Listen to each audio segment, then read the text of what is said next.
Yo, Tempest Wing, 49, coming in hot. So I was thinking about doing another roster rundown video, but I figured I'd switch it up. Um, I was watching a video that Team Liquid posted about their new, I guess, like practice facility sponsored by Alienware that is basically a big, I guess it's sort of like an office with like meeting rooms and stuff, but it's also like they've got food, they've got the practice room, they've pretty much got like everything they need to scrim, I guess, however many hours a day. And it got me thinking about sort of the progression of the lifestyles of professional League of Legends players. Because how it started out was a lot of the tournaments were online, and they'd be sort of like grassroots, set up even by the players at times, and everyone's just playing online. So they're home, they're just hanging out in their room, playing on a tournament.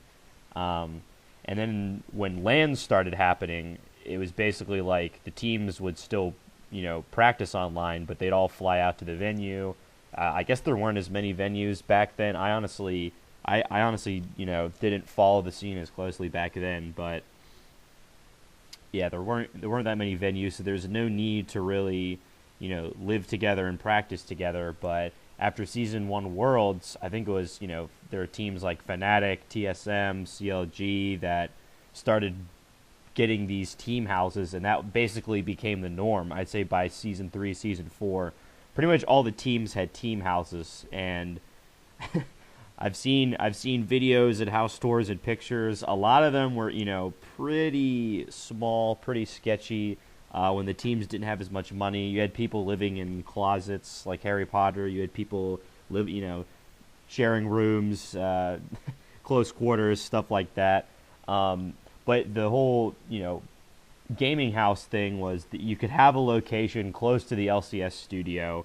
You live there, you basically practiced there, and it sort of like brought everyone together. I know there's a lot of it can kind of go both ways, but for team morale and camaraderie, it can definitely be a positive thing. But if people are fucking pissed at each other, it can be a negative thing. And you definitely see a lot of altercations that way.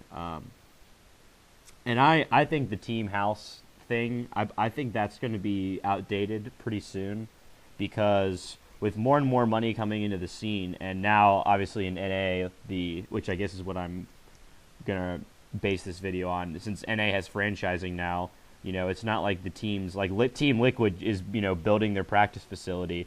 They wouldn't be building a practice facility if next split they could just get relegated and then not really, then they've wasted all their money on the practice facility that they can't even really use. But I think they're going to get away from this team house thing. And I know in more recent years they've had like some teams will have like an office, which is basically a place where they go to do scrims, and it's somewhere separate from their living space. And I mean, for me personally, I like to have a separate place from where I work than to where I live and sort of chillax and hang out and stuff. And I think the model for that is basically players, living on their own. They commute to the workspace, and they're there for however many hours a day to scrim, do VOD reviews, and then at the end of the day they go home and maybe they play solo queue, maybe they spend time with family and friends, maybe they play other games, maybe they jack off. It doesn't matter.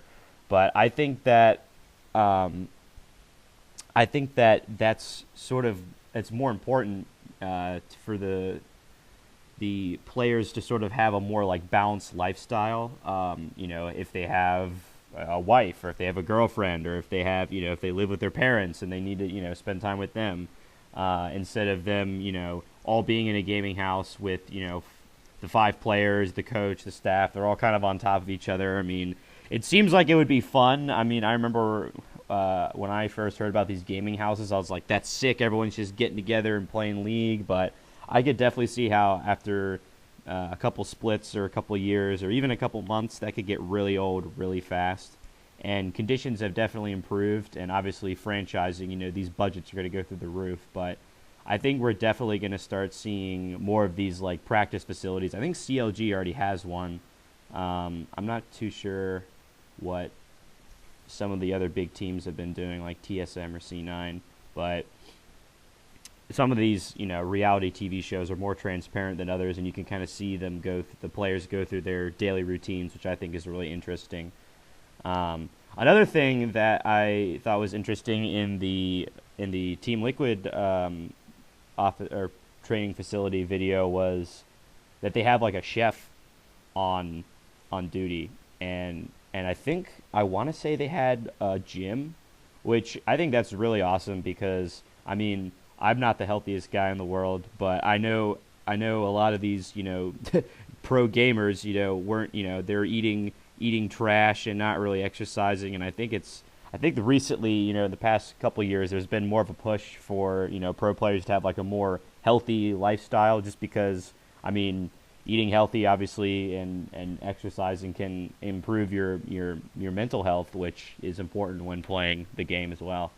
So now that there is more money in the scene and the teams are firmly established with the franchising, I think that the players that are around will be able to sort of, it's less of a, I guess it's less stress in a way, because they can't be relegated, and they're kind of safe in that regard, so they can kind of focus on themselves and their own self improvement. I don't want to ramble on too much. I think this is an interesting trend with these training houses or training facilities, and we'll have to see what the other teams end up doing and how this impacts the scene in the future. Coming up on a week, one more week until the LCS. I might do a few more roster rundowns, so we'll have to see. But definitely look out for more content coming from your boy Tepis Wing 49, and that's all I got.